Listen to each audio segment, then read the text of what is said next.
It happens at the worst possible time. The moment is perfect. Someone you love walks through the door after being gone too long, or your name is finally called, or you hold something small and warm for the very first time, and your body betrays you. Your eyes fill, your throat tightens. You are happier than you have been in years, and somehow you are crying. You laugh and wipe your face and say you don't know why, but your body knows exactly what it is doing. The tears that fall in your happiest moments are not a glitch. They are one of the strangest and most revealing things your brain does, and almost no one stops to ask why it happens. So ask it now. Why does joy leak out of your eyes the same way grief does? Start with what tears actually are. Most people think there is only one kind. There are three. The first kind keeps your eyes wet so they don't dry out. The second kind floods in when you chop an onion or get dust in your eye. These are reflex tears, pure plumbing, nothing to do with how you feel. But the third kind is different. The third kind only humans cry. No other animal on earth weeps from emotion. Not chimpanzees, not elephants, not dogs, only you. That fact alone should stop you. Somewhere in your evolution, your species developed a way to leak salt water from your face when your feelings became too big to hold. And it shows up not just in sadness, but in overwhelming happiness, in pride, in awe, at weddings and reunions and finish lines. Why would the body use the exact same signal for the best moment of your life and the worst? The man who spent his career on this question was Ad Vingerhoets, a Dutch psychologist at Tilburg University. He is, quite literally, the world's leading expert on human crying. And what he found is that adults almost never cry from physical pain. You can stub your toe, break a bone, burn your hand, and stay dry-eyed. What makes you cry is meaning, connection, loss, beauty. The tears are not about the event. They are about how much the event matters to you. That changes everything. Your emotional tears are not measuring pain or pleasure. They are measuring intensity. They are a gauge that only moves when something overwhelms the system. And it turns out that joy, real joy, the kind that arrives all at once, can overwhelm you just as completely as sorrow. But that still doesn't explain the strangest part. Why would your body respond to overwhelming happiness by doing the thing it does when you are heartbroken? Shouldn't joy and grief look like opposites? A psychologist named Oriana Aragon asked exactly that. While at Yale, she studied a phenomenon she called dimorphous expressions. The word sounds complicated, but the idea is simple and a little haunting. It means showing one emotion on the outside while feeling the opposite on the inside. Crying when you are thrilled, laughing when you are terrified, and the strangest one of all, the urge to squeeze something unbearably cute. You have felt that last one. You see a tiny puppy or a chubby baby, and a bizarre thought flickers through you. You want to squish it. You clench your fists. You might even grit your teeth and say, "I could just eat you up." You don't actually want to hurt anything. You are overwhelmed by tenderness. Aragon gave this a name. She called it cute aggression, and her research revealed something profound about what your brain is really doing in these moments. Here is what she found.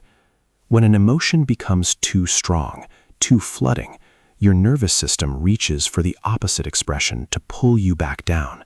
The aggressive impulse toward the puppy is not cruelty, it is a break. The tears at the wedding are not sadness, they are a break too.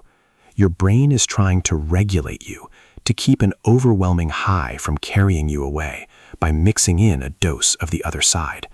Think about what that means. The crying is not the joy itself. The crying is your body trying to manage the joy. It is the nervous system stepping in and saying, "This is a lot. Let me help you survive it." And there is real biology underneath this. Your autonomic nervous system has two halves. One is the accelerator, the fight or flight system that ramps you up. The other is the brake, the rest and recover system that calms you down. Overwhelming emotion, whether joyful or painful, slams the accelerator. Crying activates the brake.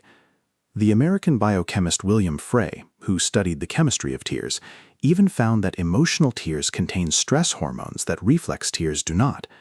When you weep from feeling, you may literally be flushing out the chemicals of arousal. The cry is the recovery.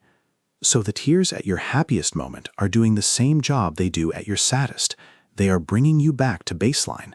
They are the body's way of catching its breath after the feeling spikes too high to hold. Aragon tested this directly. In one study, she showed people images of impossibly cute babies and measured their reactions. The more positive and overwhelmed a person felt, the stronger their aggressive impulse became. The two did not cancel out. They rose together. The bigger the joy, the bigger the opposite reaction recruited to balance it. And people who showed these mixed expressions recovered from intense emotion faster than people who did not. The opposite reaction was not a malfunction. It was working. It was helping them come down. Sit with how strange and elegant that is. Your brain does not have a separate switch for too much happiness. It does not need one. It simply borrows the machinery of the opposite feeling and uses it as a counterweight. Joy too big to hold gets balanced with a flash of sorrow's expression. Tenderness too big to hold gets balanced with a flash of aggression. The system is not confused. It is doing something far smarter than that. It is keeping you steady on the edge of feeling too much. And this is not some rare quirk that happens to a few unusually emotional people.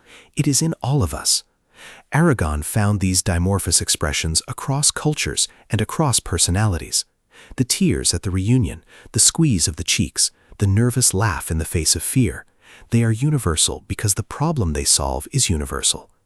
Every human nervous system has to handle emotion that arrives faster and larger than the mind can process. This is one of the oldest tools it uses to do it.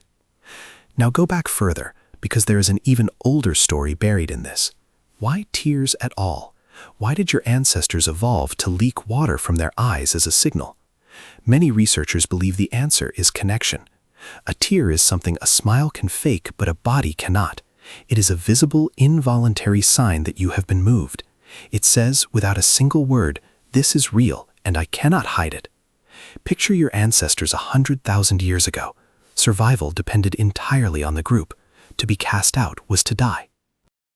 So any signal that strengthened the bonds between people, any honest broadcast of, "I am overwhelmed, please come close," would have been precious. Vingerhoots argues that tears evolved partly as a social glue, a wordless call for comfort and closeness. When you cry, the people around you soften. They move toward you. They reach out. And this works for joy just as powerfully as for pain. When the bride cries walking down the aisle, the whole room leans in. When a soldier comes home and his mother breaks down, everyone watching feels their own throat tighten. The tears do not just express the bond. They create it. They pull the group together in the moment that matters most. This is why you cry at things that aren't even happening to you. A stranger's wedding video, an athlete you have never met hugging their coach, a film. None of it touches your life directly, yet the water comes anyway. Because the same ancient machinery that bonded your ancestors to their tribe is still running inside you, and it does not always check whether the moment is yours. It just recognizes the shape of overwhelming meaning and responds. There is something else worth noticing here. Emotional tears are deeply human in another way. Babies cry from the first moment of life, but they do not shed emotional tears for weeks or even months. The capacity has to switch on. And as you grow, the things that make you cry change completely. The toddler cries from frustration. The adult cries at graduations, at funerals, at the sound of a song from a summer long gone. Crying matures as you do. It becomes less about need and more about meaning.